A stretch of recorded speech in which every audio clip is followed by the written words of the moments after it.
Baguley Hall, known by some as the Jewel of the North, being one of the oldest wooden halls in the northwest of England, and in the top 20 of all England.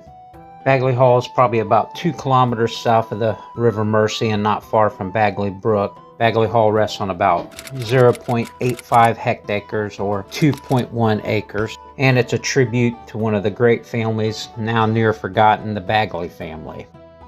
The hall one time sat in what is known as Cheshire and Manchester area.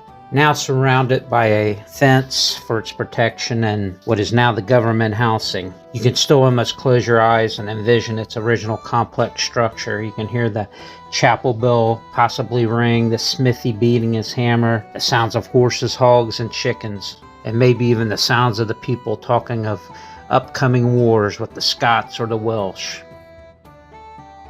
And maybe even the great puka hound said to haunt the grounds, which is pretty amazing. That's one of the stories passed down through the family, is the ghost hound that you'll see. It's an old mastiff. Another story was passed down was there were 2 brothers that were racing each other down the steps for birthrights, and they both got killed, and they supposedly haunt the hall.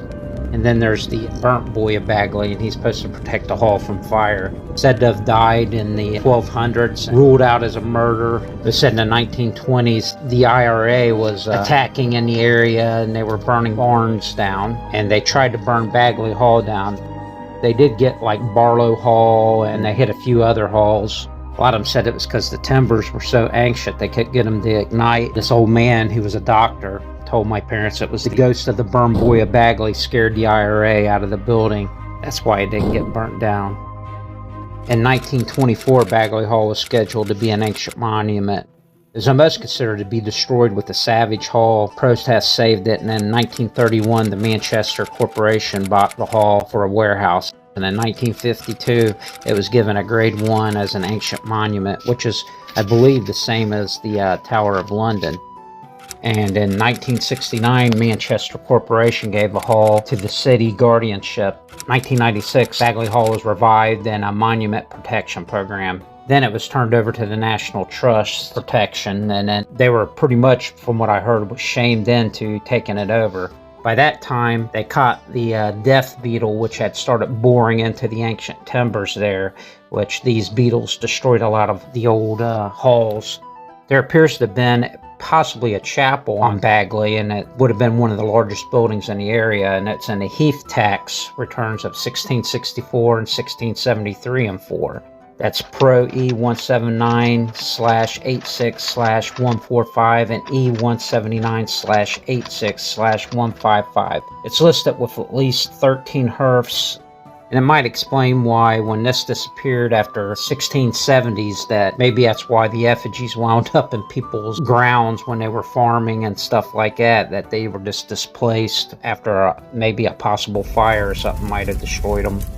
Bagley Hall is about 620.28 square meters, which is basically, I think in American terms, it's about 5,000 square feet. And it's parallel running north to south. And the decoration with the timbers are almost in a style of almost like in points of a St. Andrew's cross. The grounds are well kept. The trees east of the guardianship boundary, which was the guardianship boundary, are under a preservation act. You can barely see remnants of a ditch. One time maybe it was the same as the one Nico ditch in Levenshulme.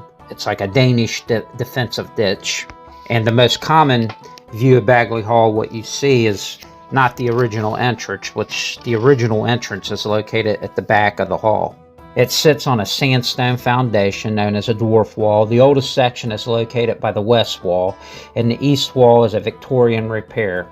The hall is decorated in a St. Andrew's, like I mentioned earlier, type of a cross and trefoils, and at one time the hall was used, for various purposes. The lower structural portion of the aisle or great hall is a seal or beam post, also known as a sole plate. The center post sits on a seal and supports the center truss. The style of the construction is plank and grooved, and this was used east of the pennies. This technique uses a lath instead of wattles, which is like cut the groove like it slides right into perfect position, which is pretty impressive for the time period.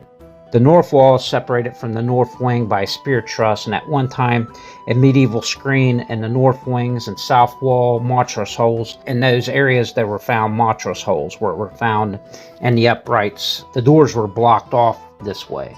This is an indication of more than one heir, and the hall was separated for each heir's use.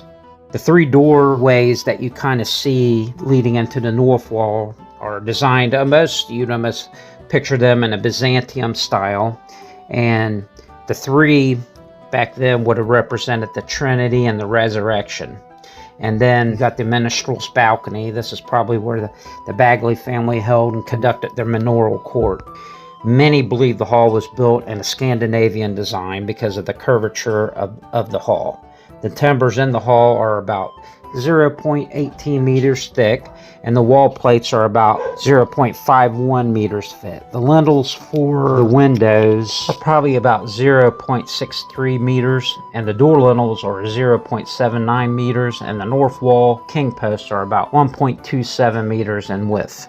And the amazing thing about the thought of it being Danish is that when Peter Baguley granted the land, he granted to Hammond one section of the manor, and then he granted another section to his other son, William. One portion was called Innis Flockbracus, which translates to like a badger's woodland or something like that. And then the name itself, when you translate it from the Norse, it means kind of Baga or Baga, which means ram, which was a nickname, what I read at one point, given to Danish or Viking soldiers.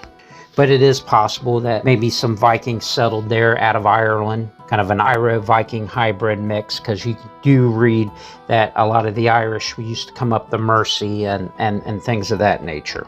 The north wing has a brick facing, and it's over an old timbered 15th century wing, which is from the 1400s. There was evidence of found like it may have had a palisade around it at some point. And then there's like a southern camera block that was added, and then the 14th century, frame hall that I mentioned that with a northern block. The southern camera block, then a late medieval addition. And then there was like the 16th century porch addition, which you see as the entrance, kind of the area there. The tree rings, which is interesting, this is dating from the 1020s, some of the timbers to 1054, but most date from the 14th century. One timber matched with a structural member to the Diva located in the Rose of Chester, and they said this is from an old Roman structure. And there was bark also found on a timber. It proved to come from the Lyme area, which I can kind of answer that as Hammond Baguley was granted by the Black Prince, I believe, or Edward III, Black Prince, I believe it was. He was granted some trees to do some repairs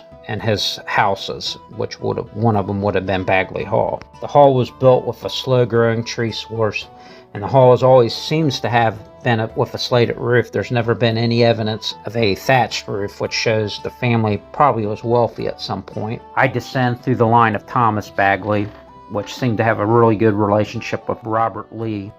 Robert Lee had actually granted him a large portion of the barony of Stockport. He had three sons, Thomas Baguley did. One was James Baguley, who was rector of Stockport, and he granted some lands in Baguley and stuff to Robert Lee, and then I think it was 1401 or 2, and they regranted them back to him. I have put a bid in for the hall, Baguley Hall. I intend to take it over. You got some great ideas on raising money and bringing it back to life and making it a center of the community. So if you have any questions, you can contact me at tattoobilly63@yahoo.com, or you can hit me up on Facebook. My name's Ed Baguley. Any questions on genealogy? I didn't include a lot of the history of how this hall fell, into several different hands. It would be about a 2-hour video at that point, but at some point maybe we'll do that. But I just want to introduce myself and have my bid in, and looking forward to getting results, waiting on a second round of questions. And I got a GoFundMe right now going for research. If you want to look that up, I might include it in the description down here. And have a blessed day.